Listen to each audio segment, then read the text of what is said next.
Welcome back to the Radiology Lecture channel. In today's video, we'll dive into the differential diagnosis of three important conditions that affect the skull: renal osteodystrophy, Paget's disease, and fibrous dysplasia. Each of these conditions can present with similar radiological features, but understanding their unique characteristics is key for accurate diagnosis and management. Section 1: Renal Osteodystrophy. First, let's discuss renal osteodystrophy.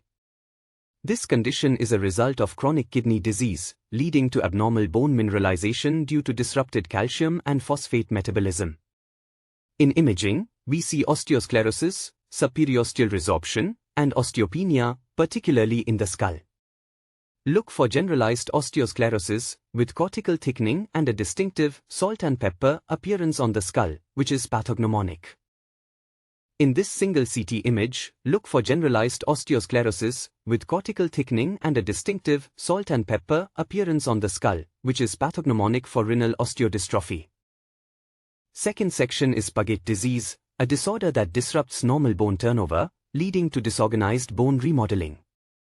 The skull often shows thickened cortices and expanded trabecular bone, with coarse trabecular patterns giving appearance of cotton wool sign.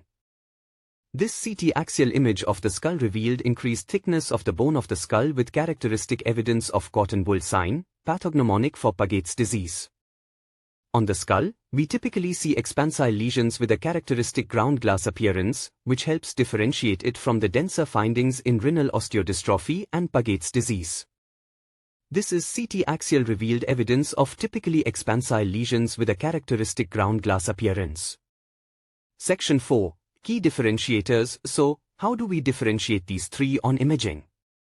Renal osteodystrophy, look for osteosclerosis and the classic salt and pepper skull appearance. Paget's disease, characterized by bone thickening, coarse trabeculae, and deformities like frontal bossing. Fibrous dysplasia shows ground glass opacity, with possible expansion of the bone. Conclusion: understanding these key radiological features will help you navigate these complex diagnoses. Always correlate your imaging findings with the clinical history for a comprehensive diagnosis. This is a smart art for differential diagnosis between renal osteodystrophy, Paget disease, and fibrous dysplasia. In case of renal osteodystrophy, it characterized by salt and pepper sign in addition to Brown's tumor and osteopetrosis. While in case of Paget disease, it will characterize it by widened diploic space with cotton wool sign. Regarding fibrous dysplasia, it shows characteristic ground glass pattern. For more differential diagnosis, look to the density of the lesion if it shows one of the following. If it shows ground glass pattern, it will be fibrous dysplasia. But if it shows more dense pattern, in addition to widened diploic space and cotton wool sign, it will be Paget disease.